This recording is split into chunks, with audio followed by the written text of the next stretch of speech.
Hello, everyone. Have you ever passed up opportunities because you feared rejection or criticism?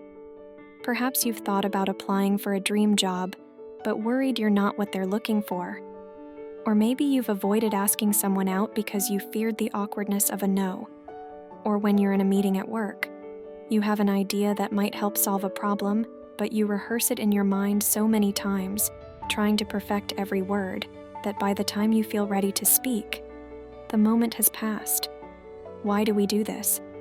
Today, we're going to talk about why it's time to stop worrying about what other people think, and how freeing yourself from this concern can totally change your life for the better. Stoicism teaches us that the fear of rejection is often worse than rejection itself. Marcus Aurelius offers a compelling reminder: it is not events that disturb people, it is their judgments concerning them.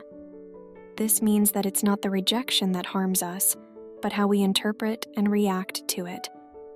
Stoic philosophy also teaches us that it's not external events, but our reaction to them that causes us stress. Marcus Aurelius said, "You have power over your mind, not outside events.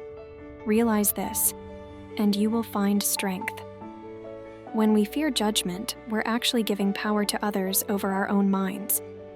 Imagine applying this Stoic wisdom in that meeting. Instead of rehearsing your idea repeatedly, you trust your initial thought and express it. Sometimes, the first instinctive thought you have is the most genuine and can lead to dynamic solutions.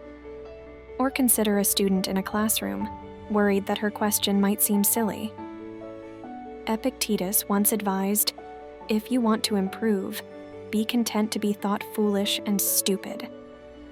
What if she embraces this advice, asks her question, and it leads to a deeper understanding not just for her, but for the whole class? These moments are about more than just overcoming the fear of what others think.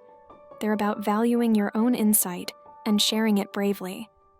The reality is, people are generally too caught up in their own experiences to judge you as harshly as you judge yourself. Think about when you are applying for that dream job. Imagine you're right there, about to click Submit on that job application. What's really stopping you? Is it the actual act of applying, or the story you're telling yourself about what will happen if you don't get it? When you apply, regardless of the outcome, you affirm your worth and capability.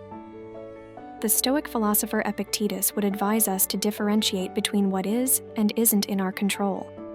You can't control the response, but you absolutely control the action of asking. This realization frees you from the burden of outcome and places value on the courage of your actions. Each of these moments is a chance to practice Stoic resilience. The writer submits the story, embracing the possibility of criticism, but also of success. The athlete tries the new move, learning from both the attempt and the outcome. The hobbyist joins the workshop, discovering not only a new skill but new friends. Every time we step beyond our fear of judgment, we gain a little more strength and self-respect. Seneca beautifully captures this when he says, "No person has the power to have everything they want, but it is in their power not to want what they don't have, and to cheerfully put to good use what they do have."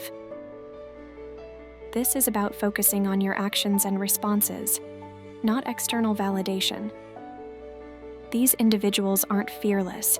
They feel the same nerves and uncertainties that you do, but they move forward anyway, understanding that their worth isn't determined by a single moment of acceptance or rejection, but by their willingness to remain true to themselves and their goals. Seneca once said, "We suffer more in imagination than in reality." How often is our fear of embarrassment or disapproval just an imagination that holds us back? By confronting these fears, we not only participate more fully in life, but also grow our confidence and diminish the power of others' opinions over us.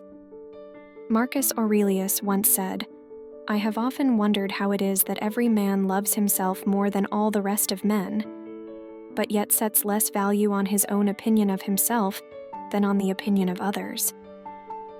What he's really saying is, why do we care so much about others' opinions when we should trust our own first.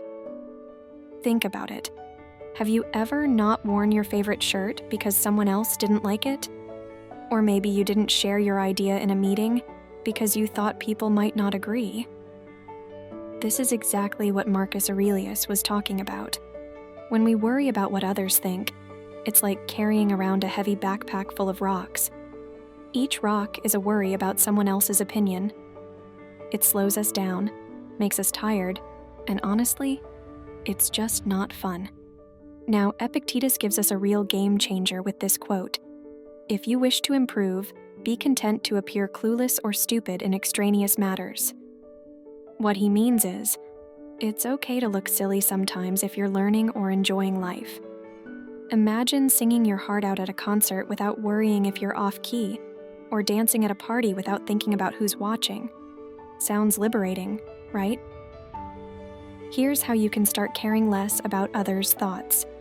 First, recognize when you're doing it.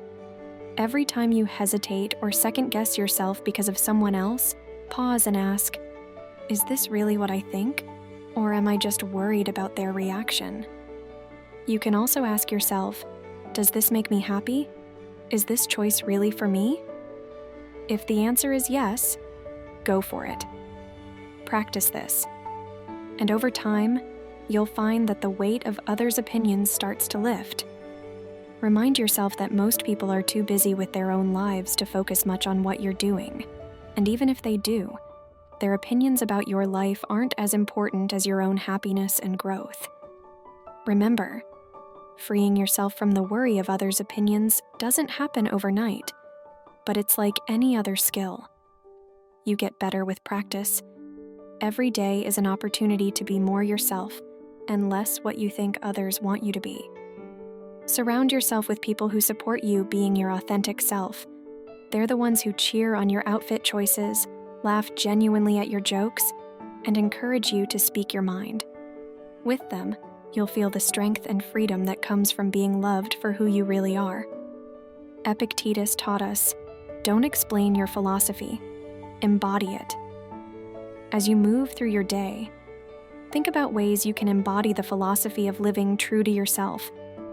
Maybe it's picking up that guitar you've neglected, or signing up for the cooking class you thought might be judged. What small step can you take today to live more authentically? Consider each decision to act independently of others' thoughts as a step towards greater personal freedom. As you grow more accustomed to expressing your true self, you find that the fear of judgment diminishes.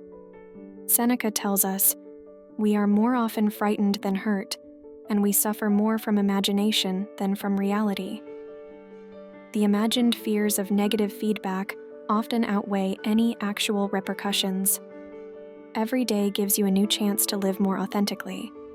When you stop letting others' opinions dictate your choices, you start living a life that's truly yours. It's about finding your voice, your style, your way, and embracing it without hesitation. Let's choose today to be the day we start speaking our minds, sharing our ideas, and living authentically. Let's take back the control over our minds and remember that most of the barriers we face are the ones we build ourselves. So go out there, wear that shirt, pitch your idea, dance like nobody's watching, and live your life the way you want to. It's your journey, your path. Make it yours, not theirs. Remember, the goal isn't to eliminate fear or avoid failure, but to learn how to act in spite of it. Embrace this journey, and let Stoic wisdom guide you towards a life of authenticity and resilience. Thank you for watching, and please like and subscribe for more videos like this. Peace.